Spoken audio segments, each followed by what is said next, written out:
Buenos días, buenas tardes, bienvenidos de nuevo al canal Yo Soy Tú Mismo. Estamos encantados de tener hoy la ocasión y la oportunidad de realizar una entrevista a un viejo amigo. Hace aproximadamente unos 10 años que nos conocemos y hemos tenido la oportunidad de compartir muchos pequeños momentos y conversaciones a lo largo de todo este tiempo. Y bueno, ha llegado el momento de que en el canal Yo Soy Tú Mismo demos la bienvenida a Sergi Torres. Muy buenas, Sergi, ¿qué tal? Hola Ernesto, ¿qué tal? ¿Cómo estás? Bien, bien. Fantástico. Bueno, pues nada, reiterarte esto, el agradecimiento por tu presencia aquí, por poder contar contigo. Sabemos que tienes una agenda realmente complicada, pero bueno, has encontrado la oportunidad para poder estar un ratito con nosotros. Muchas Es un gracias. honor, Ernesto, es un honor. Muy bien, pues le contaba a Sergi que el canal de Yo Soy Tú Mismo tiene como propósito el acompañar a todas aquellas personas que están en el camino espiritual, con independencia de en qué línea, pero sí apuntando hacia la no dualidad, con tal de, bueno, despertar a su verdadera naturaleza, a su verdadera identidad y descorrer todos los velos de las ilusiones, todas las apariencias que nos hacen creer y funcionar en tanto que una persona, un concepto de un yo, etcétera, ¿no? Entonces, contar contigo aquí, Sergi, seguramente va a dar pie a que muchas de las personas que nos siguen a nivel mundial, tanto en Latinoamérica como en España, como en otros países, ¿no? Las personas de habla hispana puedan acceder a tu punto de vista y al enfoque que tú tienes en tus enseñanzas. Así que, bueno, como decíamos, bienvenido. Y, bueno, cuéntanos un poquito, para los que no te conozcan, que habrá todavía, ¿no? En Latinoamérica a lo mejor no te conocen, ya te conocen más, pero igual todavía hay rincones donde no te conocen tanto.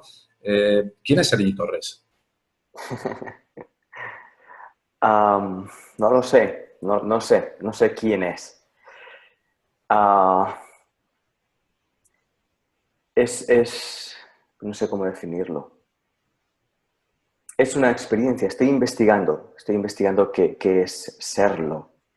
Y me doy cuenta de que a más entro en la experiencia de serlo, más descubro mi ignorancia de lo que representa ser Sergi o lo que representa incluso ser un ser humano.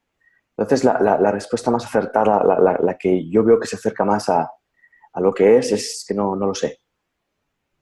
Uh -huh. ¿Y tiene Sergi un propósito de vida? Sí, sí lo tiene en tanto que lo puedo mirar desde este instante. Entonces, el propósito de mi vida, de mi existencia, es este instante en sí mismo, ¿no? Es lo que estoy diciendo ahora. Entonces, el propósito se complementa a sí mismo en el mismo momento en el que aparece. Y eso también conlleva que no sea un objetivo o un propósito que necesite un tiempo para ser cumplido, que dependa de un tiempo. Uh -huh. Entonces, por ejemplo, cuando iniciaste toda esta andadura, yo todavía recuerdo, no sé si te acordarás, un día que nos encontramos en casa de dos buenas amigas en un Sí. pueblo de Madrid, ¿eh? Y tú ibas a dar un taller allí, yo iba a dar un taller en otro lado y compartíamos. Entonces, Sergi Torres no era conocido. Hoy eres mundialmente conocido, incluso en eventos de gran relevancia a nivel internacional. Siempre se escucha tu nombre. ¿No hubo un proponerse algo? ¿No hubo en algún momento de decir, me gustaría llegar a vivir una experiencia de este tipo? No lo sé, pero yo no soy consciente de ello. No soy consciente de que por mi parte haya habido un deseo de hacer esto de esta manera. Recuerdo, alguien me propuso empezar unas charlas en una librería, dije que sí, y cuando dije que sí, esta persona me dijo, bueno, pero no sé si vendrá alguien. pues bueno, me da igual, ¿no? Tú has hecho una propuesta, me gusta, digo sí, ¿no? No había una pretensión, no había una expectativa en ello. Y todo lo que se ha movido a mi alrededor nace de ese lugar, lo cual también me lleva a no depender de ello de algún modo. Como no hay una intención, no hay una expectativa, no hay una necesidad. Y eso me mantiene libre de esto, porque no sé si lo podría hacer si fuese de otra manera. Bueno, mucha gente escuchando, mucha gente alrededor, ¿no? Muchas opiniones de todo tipo. Entonces, al menos yo, si no tuviera claro que esto no depende de mí, que no hay una expectativa detrás, sería muy complejo, ¿no? No sabría cómo hacerlo. Ujú. Y por la mañana, cuando te levantas y empieza el día, necesitas encontrar una motivación en alguna ocasión para llevar a cabo ese trabajo, o siempre estás con ganas de hacerlo. ¿Cómo lo vives? Claro, fíjate que la pregunta implica que cuando yo me despierto, yo soy consciente de mi identidad de maestro, de mi identidad de persona que da charlas o mi identidad de persona que se dedica a esto. Pero no es así. Cuando yo me despierto, no doy una charla en la cama.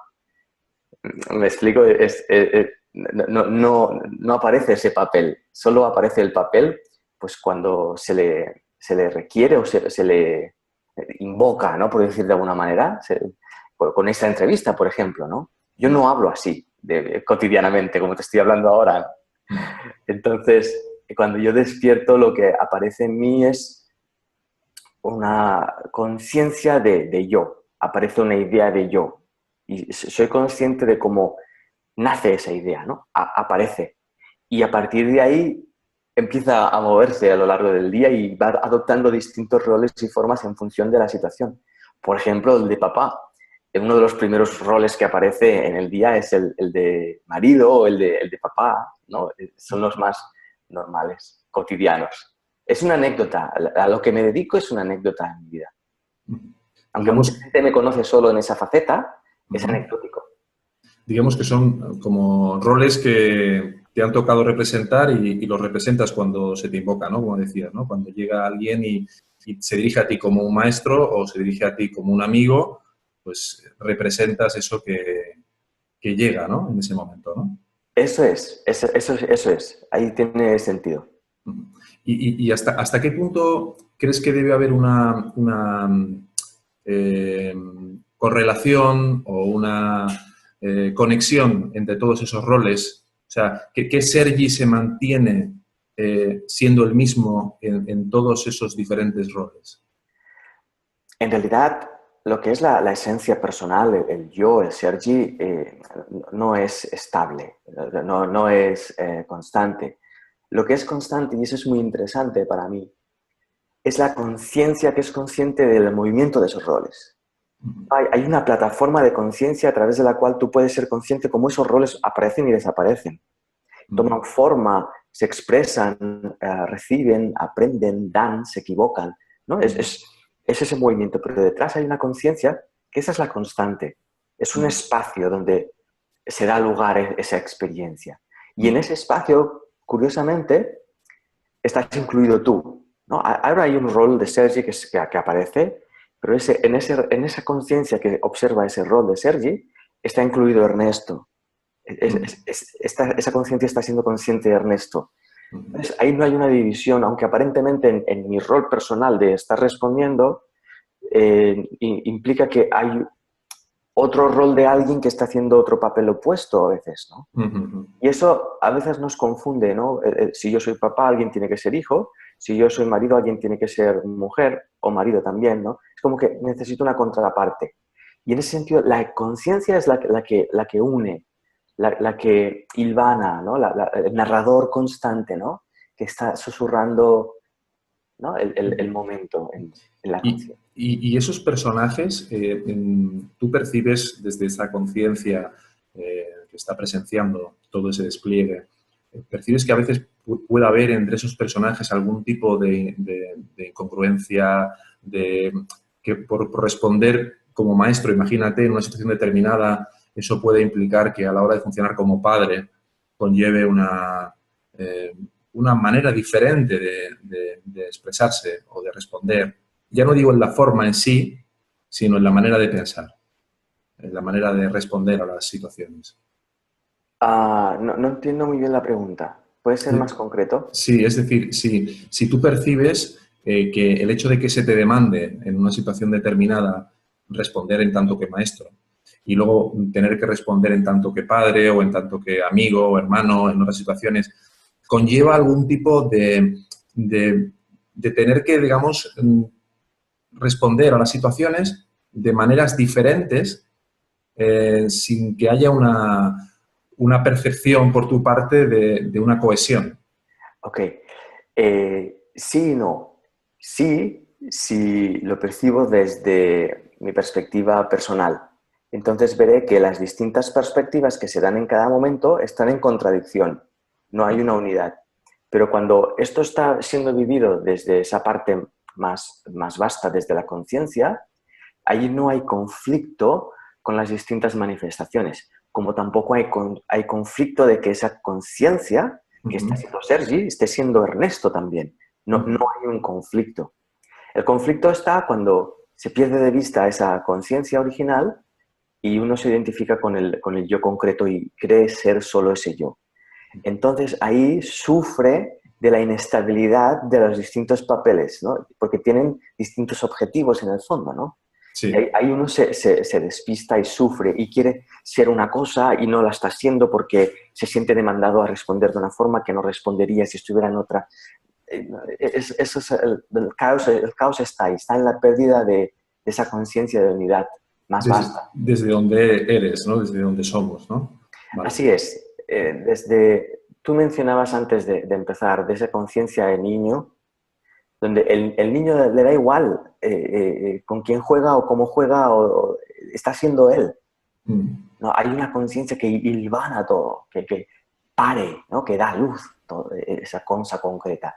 El concreto, el papel, el rol, la palabra pasa a ser completamente anecdótico.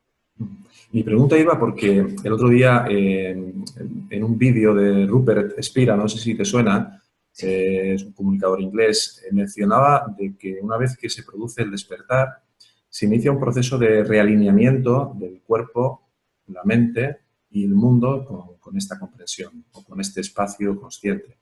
De tal forma de que hay como una cohesión entre todo lo que expresas, los comportamientos, incluso la forma, digamos, de pensar, empieza como a alinearse con ese espacio consciente que no demanda, que no quiere, que no impone, etcétera, ¿no? Por ahí va un poco la pregunta, que si tú notabas que con independencia del rol que estés representando, notas que lo que es la manera de pensar del Sergi padre o del Sergi maestro espiritual o del Sergi esposo mantiene esa cohesión, o tú notas que todavía hay que dar algo de trabajo en ese proceso de realineamiento interno. En mi experiencia hay una cohesión interna, pero no, en una cohesión, no hay una cohesión de pensamiento, en el sentido siguiente. Los pensamientos que llegan a mi mente cuando te hablo a ti ahora no son para nada los mismos que cuando le hablo a mi hijo en circunstancias concretas. Pero la esencia y el lugar desde donde emanan esos pensamientos, desde donde nacen, es el mismo. Entonces, no veo contradicción entre las formas. No sé si tiene sentido esto. Cuando te escuchaba lo que decías, sí es así. Tiene mucho sentido lo que expresas porque es la esencia la que toma cargo del pensamiento en lugar de la mente egoica o la identidad personal la que se apodera del pensamiento, que es la que percibe diferencias.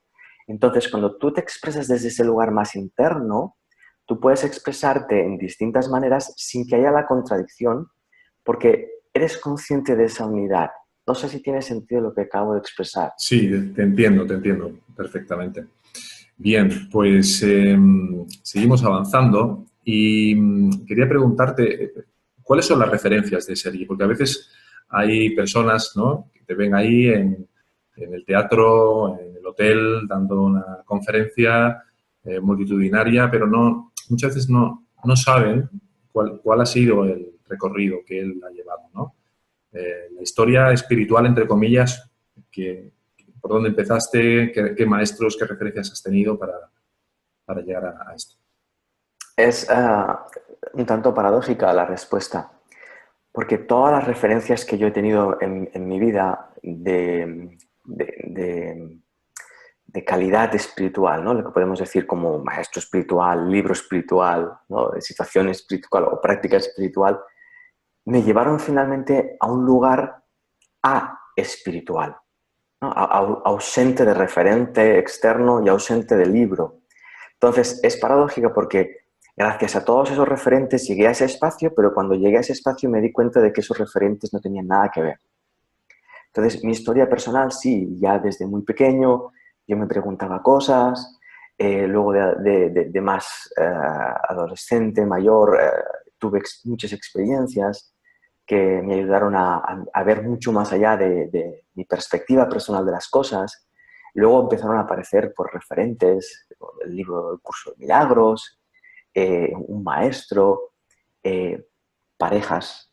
Tuve parejas que fueron demasiado a la hora de enseñarme cuán equivocado estaba yo respecto a mi punto de vista de las cosas.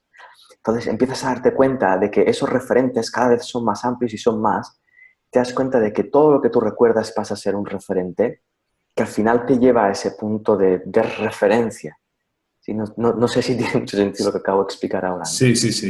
Entonces, mucha gente que a lo mejor me ha conocido en otros momentos de mi vida o que nos hemos encontrado en un grupo de estudio de un curso de milagros o con esa otra práctica de no sé qué, o no sé, cuando me escuchan es como, hostia, ha abandonado esa cosa, ¿no? Ha abandonado, porque no ven una coherencia en base a esa referencia. Todo y que sí está.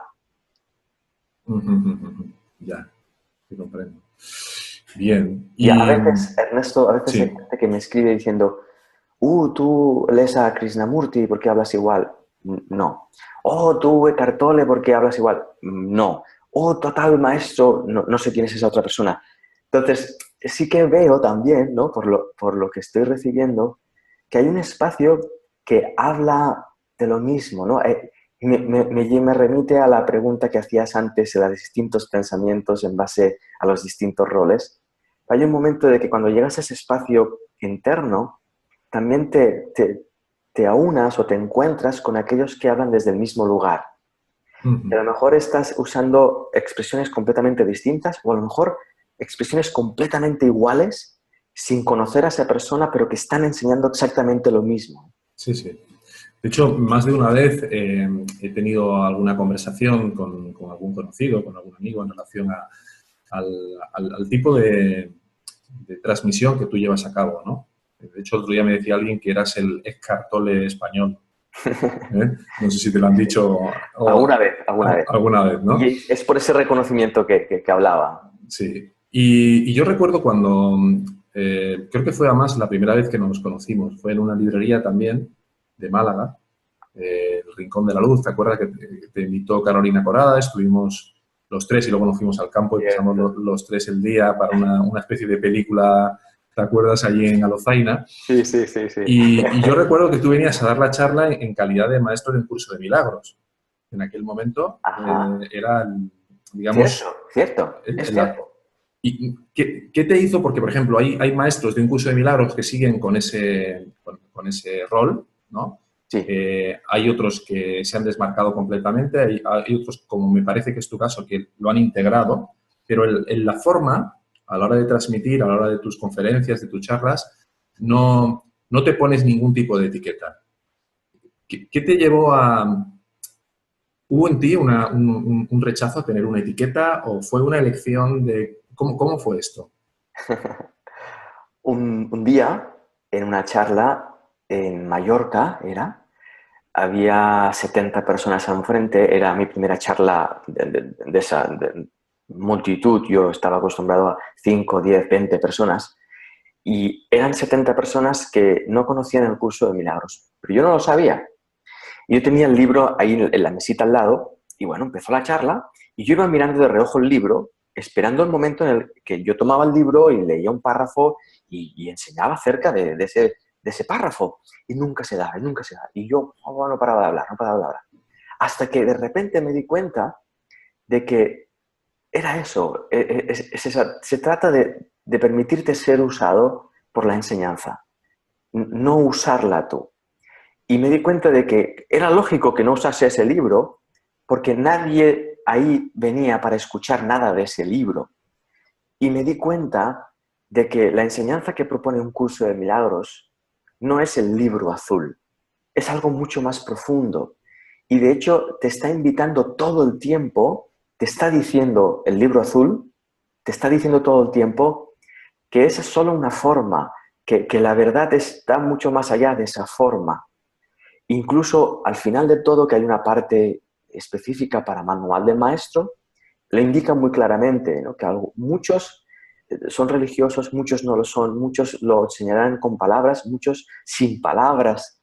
Entonces abre todo un abanico de distintas formas de manifestar una enseñanza que es simple, sin la necesidad de que sea con la nomenclatura que está expresándose en ese libro. Entonces, así fue mi experiencia. No fue esto no me gusta, no lo voy a expresar, o no. De repente sucedió así. Y me di cuenta de que ya no había la necesidad interna o la llamada, vamos a llamarlo, la llamada de usar la referente formal en ese sentido. Perfecto. Muy bien. Bueno, Sergi, sabes que en los últimos días ha habido una situación bastante fuerte a nivel mundial, con una repercusión muy grande. Estamos refiriéndonos al atentado terrorista que se ha producido en las Ramblas de Cataluña. Y hay un montón de versiones, y escuchas y lees todo tipo de reflexiones en relación a este acontecimiento. Desde tu punto de vista, ¿cuál es la lectura que hace Sergi Torres de una situación así, en la que, bueno, quizás es una pregunta un poco comprometida, pero seguro que tienes y habrás tenido alguna que otra conversación con personas de tu entorno? ¿Cuál es la visión de Sergi Torres en relación a este atentado? ¿Por qué ha ocurrido esto? ¿Por qué pasa esto? Es compleja de compartirla porque para mí es una experiencia.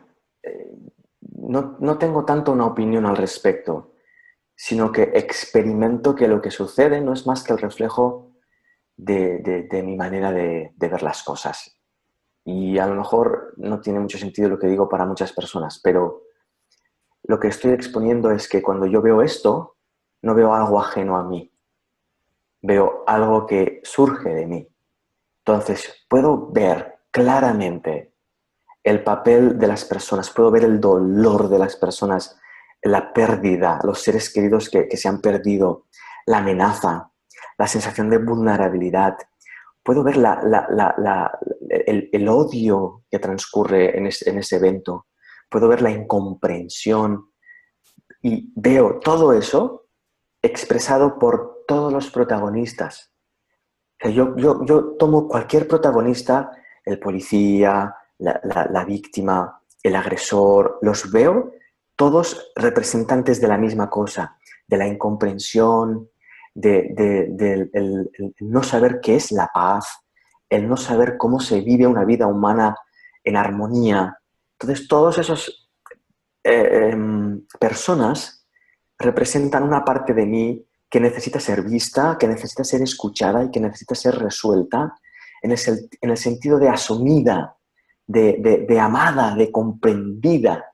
Entonces, la persona que ejerce la justicia de mi parte necesita esa comprensión.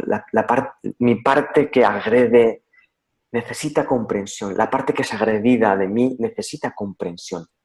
Pero, de nuevo, más que una opinión, lo que veo reflejado son partes inconscientes de mí que esta situación evidencia o pone en conciencia. No sé si tiene sentido.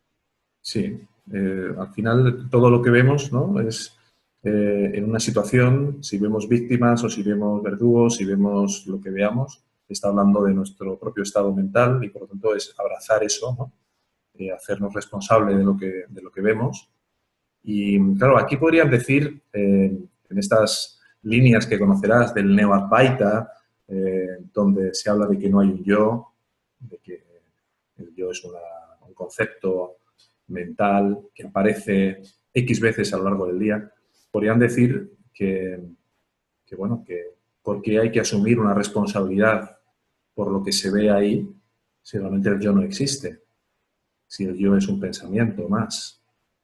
¿Qué dirías en relación con esto? Por una razón muy simple.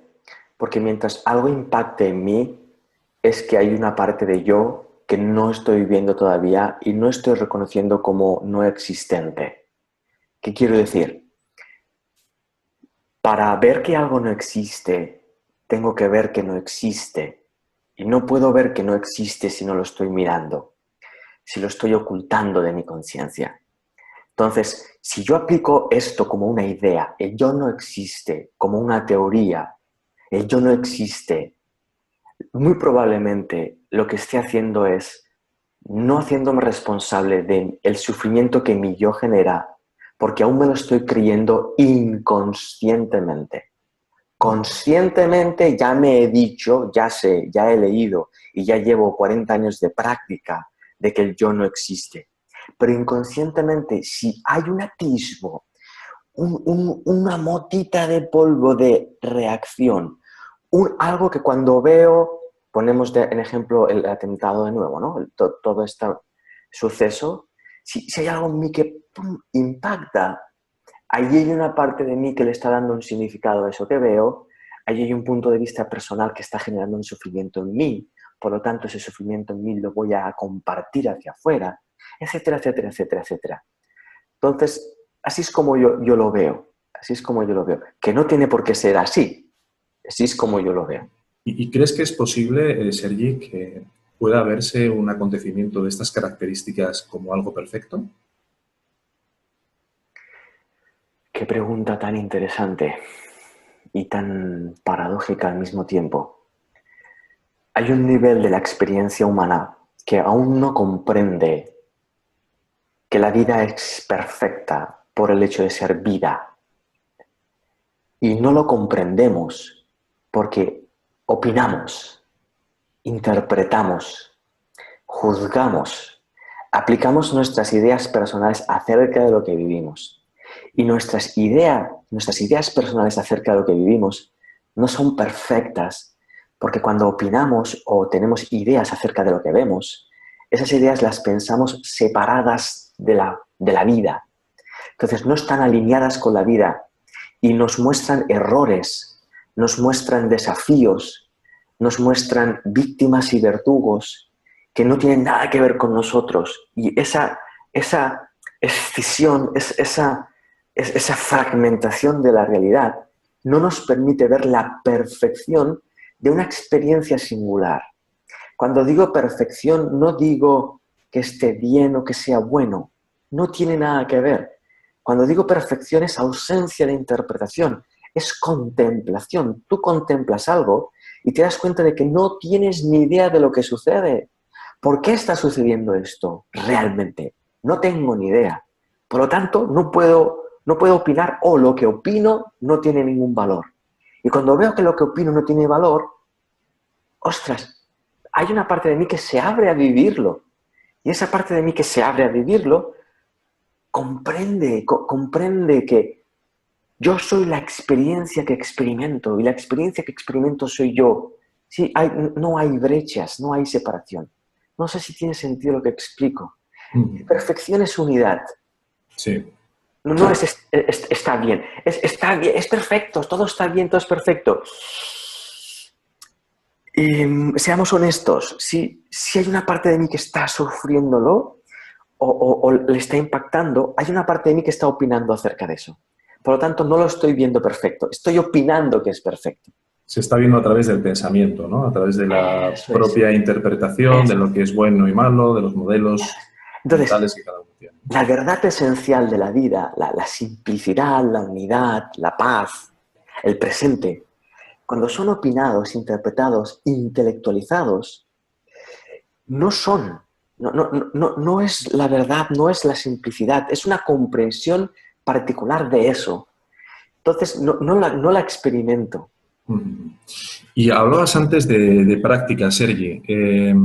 ¿Qué práctica lleva a cabo Sergi a lo largo del día? ¿Tienes alguna sadhana o práctica que se suele repetir como hábito o es algo que cuando surge o cómo lo llevas? No experimento el instante, experimento la vida. Hay un momento donde me di cuenta de que era tan incapaz de vivir un solo instante, era tan ignorante ante lo que se emergía enfrente de mí, que me di cuenta de que quizá esa era la práctica, ¿no? Que quizá ese era lo que debería de experimentar.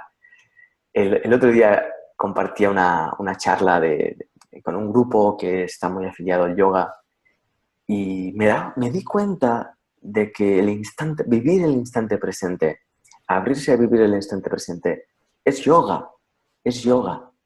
Entonces, la práctica, la sadhana, la oración, la meditación es la del instante presente, en la cual puedo contemplar mis recuerdos, mis anhelos de futuro y darme cuenta de que no tienen más sentido que el que surge en el presente. Ujú. Eso es todo para mí. Y sí que es cierto que a lo mejor en algún momento presente me siento atraído por sentarme en silencio y cerrar los ojos y sentir. Y a lo mejor alguien me verá y dirá, está meditando. Quizá eso es meditar, no lo sé. Pero Ujú. esto que está ocurriendo ahora también es meditar, porque también estoy contemplando mis pensamientos. Estoy contemplando cómo estoy siendo visto. Ujú. Y a lo largo de todos estos años, Sergi, me imagino que aparte de los halagos que habrás recibido por parte de mucha gente que asiste a tus charlas o que lee tus libros, también habrás recibido algún tipo de crítica. Eh, ¿Qué críticas han sido? Si te apetece compartirnos y qué tipo de experiencia te han revelado o qué aprendizajes te han revelado estas críticas. Fíjate que tanto los halagos como las críticas, vamos a usar despectivas, nacen del mismo lugar, son la misma cosa. Es una creencia de que aquel a quien veo no soy yo. Entonces, cuando yo miro a Sergi Torres, yo no soy Sergi Torres. Por eso lo halago, me encanta. O por eso lo menosprecio, porque lo encuentro un farsante.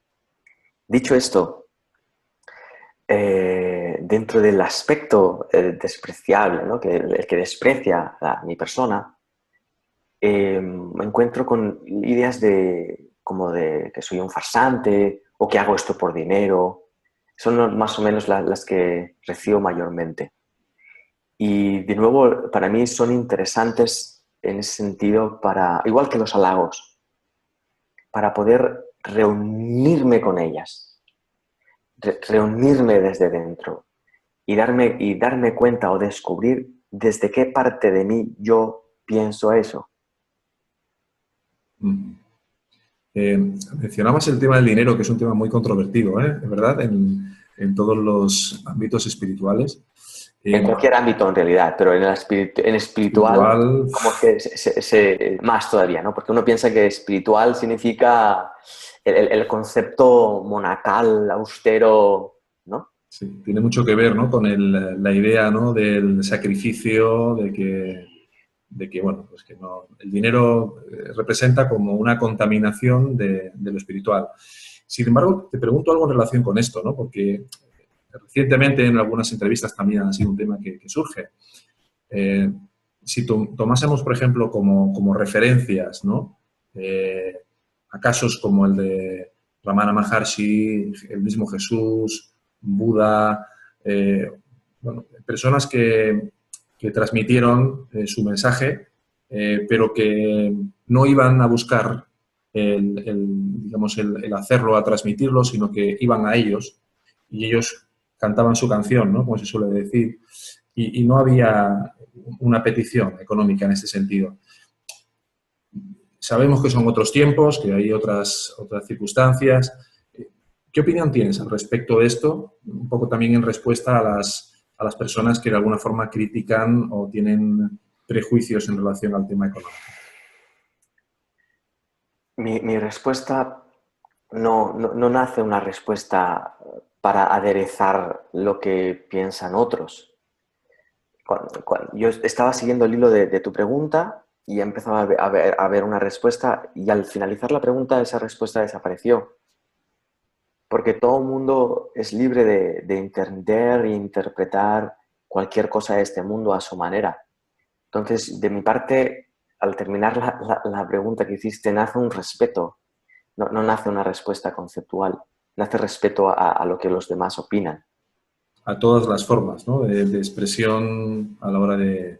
Sí, de hecho, fíjate que, por ejemplo, Osho, en él no había una demanda y tenía, si no quiero recordar mal, decenas de Rolls Royce Sí, sí, sí. que la gente le regalaba porque al parecer mencionó que le gustaban los Rolls Royce y la gente empezó a regalárselos, ¿no? Él no tenía ninguna intención de por sí, ¿no? De tener Rolls Royce. Entonces, cuando tú lo ves desde fuera, opinas, ¿no? Pero no lo sé. No sé muy bien. No sé muy bien. Trato de jugar con todo esto. Trato de jugar. Y de encontrar un sentido a cualquier cosa de este mundo. A la comida, el sexo, el dinero, el bienestar, todo lo que hemos pasado a tener como una especie de pavor, ¿no? Cuando uno entra en una ideología espiritual, piensa que debería ser. ¿Cómo estoy siendo espiritual? ¿Cómo debe ser? ¿Debe ser así? ¿Y qué no debe suceder? No debe suceder eso, ¿no? Ese miedo, pues al final uno lo juega, lo investiga, lo descubre. ¿Qué es esto realmente? ¿Qué es el dinero realmente? ¿Es bueno? ¿Es malo? No lo es? ¿Cómo vivirlo? Y yo estoy investigando eso, simplemente. Cada uno al final, como decíamos antes, ¿no? Va a sobreimponer su propio modelo sobre cómo deben ser las cosas o qué es lo que está bien o lo que está mal en cualquier Sí, aspecto, sea hablar de sí, dinero o sea hablar de cualquier sin otro duda. aspecto, ¿verdad? Por ejemplo, a esto concretamente, hay muchas actividades que hacemos donde se pide un dinero y hay muchas otras donde no se pide un dinero. Y mi experiencia, Como esta, por ejemplo, ¿no? como esta, por ejemplo, o como los vídeos que subimos a YouTube, donde yo pago un dinero para que se suban. Cada vídeo que se sube en YouTube vale 500 euros y ese dinero yo lo pongo. Y para mí no significa nada. Es algo, es más, lo acabo de decir ahora por primera vez. Surge así como cuando se pide un dinero, es algo natural. Entonces, no hay una experiencia distinta de, ostras, no hemos pedido dinero en esto y ha sido increíble, o aquí hemos pedido dinero y ha sido sucio, raro. No, el dinero no define lo que ocurre. Y lo que yo hago con los vídeos de YouTube no me define a mí como altruista, como alguien mejor. No, yo estoy respondiendo a lo que nace en mí y lo hago a ciegas, desde mi ignorancia, ¿no? Paso a paso, ¿no? Y abierto a que en cualquier momento puede haber cualquier cambio en cualquier situación. Sí.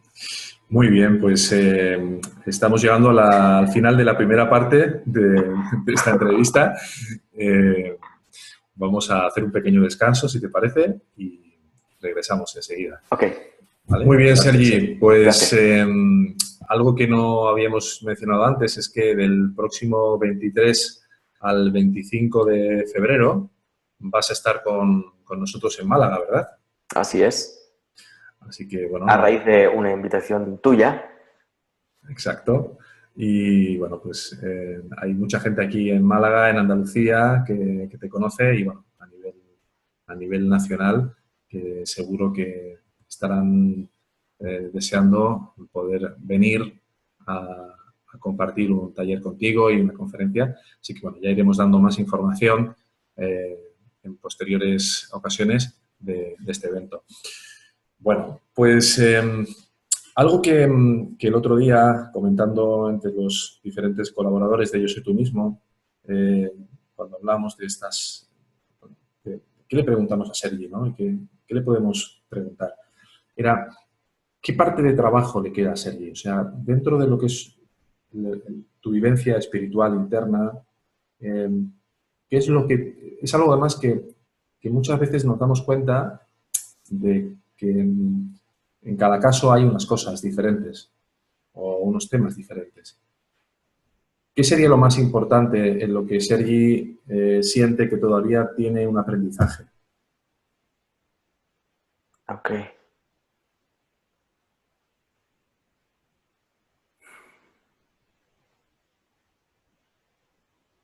Estoy mirándolo porque no sé muy bien cuál es, en el sentido de que estoy a expensas de lo que se me enseña, más de lo que quiero aprender.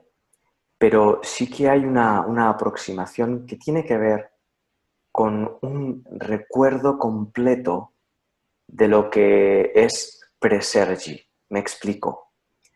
Hay un recuerdo de una experiencia antes de ser Sergi, antes de aparecer la conciencia Sergi. Y sí veo una atención de mi conciencia hacia ese espacio, a recuperar el recuerdo, la conciencia completamente íntegra de ese espacio pre-Sergi. No sé si tiene sentido lo que digo, pero eso es hacia donde mi conciencia se siente atraída ahora. Si lo pudieras ampliar un poquito más o ser un poco más concreto. A ver, eh, pues no.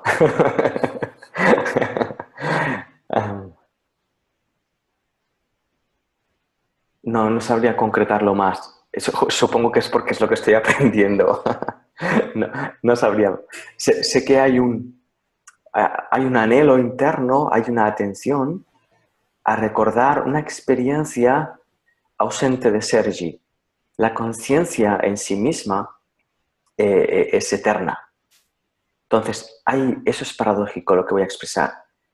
Hay un instante previo a este en el que soy Sergi, donde no soy Sergi, pero en ese instante previo es eterno. Por lo tanto, no es previo. No sé si me explico. No Sí. tengo las palabras porque como no lo he descubierto completamente todavía, no estoy hablando desde ese lugar todavía. Entonces no estoy viendo las ideas y las palabras que nacen desde ese lugar. Por eso sale así como, lo expreso como confuso, ¿no? Porque aún no estoy hablando desde ese lugar.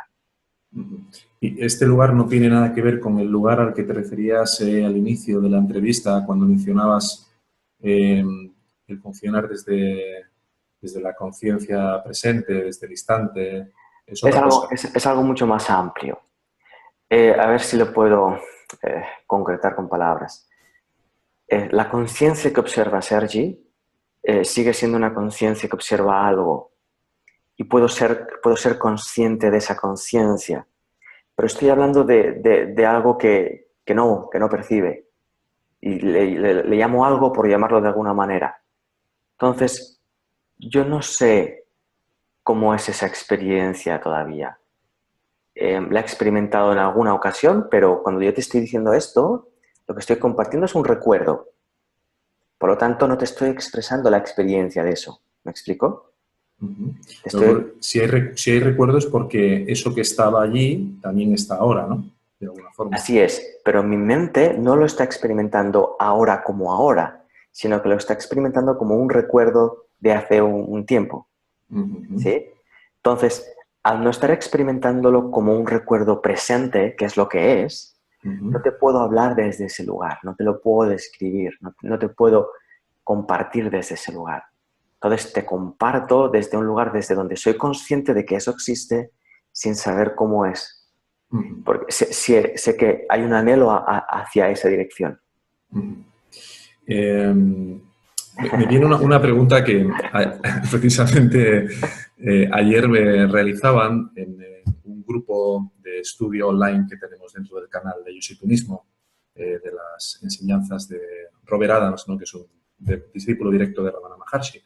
Y uno de los participantes en nuestro grupo online preguntaba cómo afrontar, para conocer también tu opinión, ¿no? Al respecto, cómo afrontar cuando no puedes ser consciente, no puedes permanecer en tanto que el testigo o esa conciencia observante de los pensamientos, cuando viene una ola emocional que te arrastra, ¿no? Que no te permite estar de alguna forma desafectado en tanto que la pantalla consciente de lo que está desenvolviéndose a nivel emocional, a nivel mental. ¿Qué le dirías a estas personas que están tratando o bien desde la meditación o bien en la vigilia normal, de estar conscientes de todo ese flujo, pero que vienen esas olas tan poderosas? ¿Cuál sería tu sugerencia para ese tipo de momentos?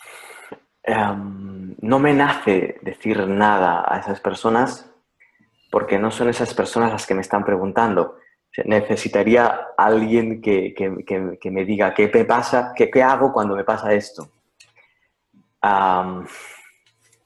Además, esa experiencia que me compartes tiene sentido. Es decir, no hay nada que decirle, no hay nada que aportarle que la haga distinta, porque si esa persona lo está viviendo de esa manera, es de esa manera que necesita vivirlo para darse cuenta de la profundidad que hay detrás de su manera de vivir ese oleaje. ¿Me he explicado? Sí. Entonces, cuando alguien experimenta ese oleaje, es perfecto para comprender cómo vivir ese oleaje. Entonces, no hay concepto, no hay directriz que sirva aparte de vive el oleaje. ¿Me explico? Esa es mi perspectiva. Vivirlo, ¿no? O sea, sería una cuestión de vivir la experiencia, Sí, no escapar, no tratar sí, de camuflarla, ¿verdad? sí. Yo tengo muchas ideas en mi cabeza, muchas herramientas, pero cuando la ola viene, es única, es genuina, es esa, me está llevando. Entonces, si mis ideas y mis herramientas, consejos y prácticas me sirvieran, no aparecería esa ola. Si esa ola aparece, es porque nada me sirve de lo que almaceno. Más que eso, ¿no? Más que eso. Entonces, si yo puedo vivir esa ola como, esto que está surgiendo es justo lo que necesito para vivir esto que estoy viviendo justo ahora, lo que vivo y la herramienta son la misma cosa. ¿Me explico? Sí, sí. Te pongo un ejemplo. Imagínate que ahora tú empiezas a decirme, hostia, pues mira, gracias Sergi por la entrevista, ha sido una mierda, qué decepción, esto que explicas no vale la pena, vamos, que ni lo voy a publicar de lo malo que es. Eso impacta sobre mí, ¿bien? Y de la manera en la que impacte, hace que lo que tú me estás diciendo sea la herramienta para yo vivir en paz esta situación. Entonces, la situación pasa a ser la herramienta para vivir la situación. ¿Viste? Es esa integridad. Y eso es lo que la mente humana aún no comprende porque lo ve como separado. Hostia, estoy viviendo esto, ¿qué cosa puedo yo añadir, pensar, practicar, enfocar que me hace que yo... Esa escisión es falsa, pero necesito esa escisión para ver que es falsa. Sí, es como decir, la práctica espiritual que yo tengo de observar los pensamientos o de permanecer en tanto que un testigo que contempla todo ese devenir es más importante que lo que está viniendo a la experiencia, que siempre es justo lo que necesitamos. Cuando hacemos eso, usamos esa práctica para evitar la experiencia presente. Y cuando yo uso la práctica para evitar el presente, no me entero de nada. Me pierdo, me convierto en una persona que acumula currículum de práctica espiritual, pero que no tiene el mínimo de voluntad o de honestidad de abrirse a vivir la experiencia de vida que surge a la conciencia en este instante. Y ahí es cuando la espiritualidad se convierte, ¿no?, en una de las herramientas favoritas del ego espiritual para evitar hacer frente y vivir lo que se está dando, ¿verdad? Eso es, hacer frente es mirar, es reconocer. Si tú no miras, no reconoces. Si no reconoces, no te reconoces. Es un bucle. Entonces, espiritual es vivir. Hay mucha gente que está viviendo que es espiritual y no lo sabe, y hay mucha gente que cree que es espiritual y no está viviendo. Por lo tanto, no es espiritual. Sí. ¿Y qué no es espiritual, verdad? Claro, claro, claro, claro. Y desde ese punto de vista que acabamos de mirar ahora, todo está incluido, ¿no? Hablabas del dinero, hablabas de situaciones dolorosas en la vida. Todo está incluido, todo está incluido. Hay de nuevo la escisión, utilizando uno de los términos que utilizabas antes, que se hace, ¿no?, en la vida entre estas cosas son espirituales y estas no. Así es. Como el ego se Fíjate, apodera de todo eso, ¿verdad? en alguna ocasión, a una persona, pongo ejemplos muy concretos, eh, me preguntan, ¿se me ha muerto mi hijo, se me ha muerto un ser querido, o tengo un cáncer terminal, estoy muriendo, ayúdame? Claro, cuando yo recibo una petición así, para mí es más que una petición, es un ofrecimiento. Se me ofrece andar junto a esa persona, a esa situación, para aprender de esa situación. Porque de entrada yo no estoy capacitado para decir nada a una persona que se le ha muerto su hijo, porque yo no he vivido esa experiencia, no sé qué es. Entonces, conceptualizarla, elucubrarla, no tiene ningún sentido ni para mí ni para esa persona. Entonces, cuando escuchas eso, ¿no? Se me ha muerto mi hijo, ostras, abrirte a la posibilidad de que tu propio hijo muera es la única manera de poder comprenderlo mínimamente. ¿Qué experimentas tú para unirte a esa persona? Y esa es la experiencia, esa es la enseñanza, al final. Te unes a esa persona, la unidad, ¿no? Donde preguntador y preguntado, y pregunta y respuesta desaparecen y surge el conocimiento, ¿no? Y todos vemos el conocimiento juntos. ¿Hay quizá algún padre, alguna madre, alguien que esté viviendo una situación realmente difícil, ya sea por una enfermedad o por circunstancias, pudiera decirte qué más me podría ayudar para vivir eso, para vivir esa experiencia de una forma que no me destruya, que no me lleve a una depresión que me haga suicidarme, que no me lleve a un dolor tan intenso que no sea capaz de salir de ahí y me pueda generar algún tipo de trastorno irreversible? ¿Qué le sugerirías o qué le dirías a esas personas eh, para que pudieran vivir esos momentos con qué? Es complejo, porque, de nuevo, la misma experiencia ya es. Entonces, muchas personas que están viviendo un momento de sufrimiento quieren saber de qué manera salir de ese sufrimiento. Entonces, si me preguntan a mí, yo les voy a señalar en dirección al sufrimiento. Porque detrás de esa situación está la salida al sufrimiento, no hacia afuera, sino hacia adentro, hacia el espacio donde yo estoy interpretando lo que sucede de forma que me genera sufrimiento. He estado haciendo un curso de duelo, un pequeño seminario de duelo dentro de un máster. Y muchas personas creían que mi enfoque iba a ser a través de un PowerPoint, de expresar las distintas fases del duelo. Pero si tú vas a exponer algo sobre el duelo, tienes que invitar y acompañar a las personas a sus propios duelos, no superados. Entonces, cuando tú acompañas en un seminario a dejar la teoría y reconocer qué duelos no están superados, entras en duelo. Y cuando entras en duelo, te das cuenta de que esa experiencia de duelo vivida es perfecta para yo aprender cómo vivir un duelo. El problema que tenemos la mayoría de personas es que intentamos aprender o queremos aprender cómo vivir una situación para no vivirla, cuando no tiene sentido. Cuando yo quiero aprender una técnica, una forma, un consejo que me lleve a dejar de vivir esto, estoy rechazando la situación. Si la rechazo, no la estoy viviendo. Si no la estoy viviendo, no la puedo llegar a comprender. Si no la comprendo, no puedo llegar a la paz. La comprensión y la paz son la misma cosa, van de la mano.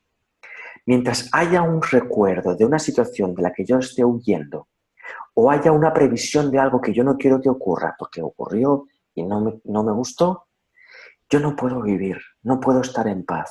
Veré fantasmas, enemigos que me pueden amenazar, enemigos del pasado que siguen persiguiéndome, exparejas que cuando yo me ducho por la mañana de repente sigo pensando con ellas, siguen dentro de la ducha, me estoy duchando con ellos sin darme cuenta y llevo 30 años divorciado. ¿Me explico? O sea, hay un momento de asumir, de asumir. ¿La técnica cuál es?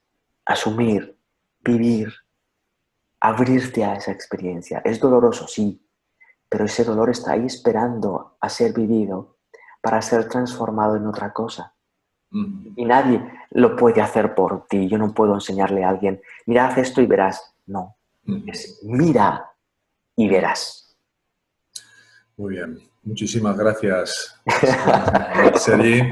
Creo que tus palabras servirán de aclaración para mucha gente y contribuirán, ¿no?, a ese tratar de estar evitando vivir la experiencia que se necesita vivir y atravesar. A mí me gusta mucho el término atravesar. Atravesar para ver que cuando llegas al fondo, como diría Antonio Blay, se cancela. Se cancela aquello que parecía muy real, como una masa persistente de pensamientos, como un conjunto de nubes, y se termina disolviendo. Muy bien. Bueno, pues vamos a ir terminando y sí me gustaría hacerte una última pregunta, porque, como decíamos antes, del 23 al 25 de febrero estarás en Málaga. Y hay mucha gente que no te conoce o que te conoce por vídeos y que querrá asistir, pero hay personas que ya han estado en algún taller contigo o han estado en la conferencia y que igual pues piensan, pues yo ya he estado y ¿por qué tendría que ir otra vez?, ¿no? Mi pregunta un poco en este sentido es, ¿qué les dirías a estas personas bueno, que a lo mejor ya han estado y no se han planteado si venir o no? Gracias a Dios no me nace decir nada. Gracias a Dios. ¿Qué quiero decir? Muchísimo del contenido que yo expreso, muchísimo, está en la invitación de que nadie me siga, de que nadie me escuche, de que no se me crea. Porque el punto es el autorreconocimiento. Si alguien quiere venir, se siente atraído a venir, ahí vamos a estar y vamos a compartir juntos un rato de invitarnos mutuamente a esa mirada. Pero algo que sí estoy atento es a no generar la necesidad en los demás de que asistan o escuchen aquello que yo estoy ofreciendo, porque no es verdad, no es necesario. Entonces, no sé si es muy paradójico lo que acabo de expresar, pero también tiene mucho sentido que los que estén allí sean los que se han sentido atraídos a venir y no los que creen que tienen que estar allí por lo que creen que van a obtener en base a lo que creen que yo soy o represento. Sino que tiene quizá más que ver con lo que a estas personas aún les sientan, ¿no? Sientan que les queda por soltar o les queda por trascender. Sí, no sé, a la gente, nosotros no promovemos nada, ¿no? Compartimos el anuncio para que la gente sepa dónde estaremos y cuándo. Y en ese anuncio de repente alguien lo ve y se siente llamado a venir. Bienvenido. Bienvenido. Estarán los que tengan que estar, como siempre. Sin duda. Y eso también, organizativamente, es un relax, es un descanso. Porque uno no tiene que organizar nada para alcanzar ninguna expectativa de nada. No hay objetivos de números ni de nada. Estuve en un taller en Los Ángeles, en inglés, éramos 2 personas. Y es fantástico.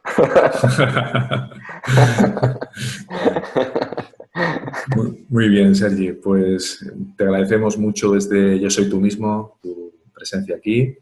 Esperamos poder contar más veces contigo para nuevas conversaciones tan interesantes como las que nos has ofrecido hoy. Y te mandamos un gran abrazo y que disfrutes de lo que queda de verano. Gracias, igualmente. Gracias, Ernesto. Hasta pronto. Adiós. Chao.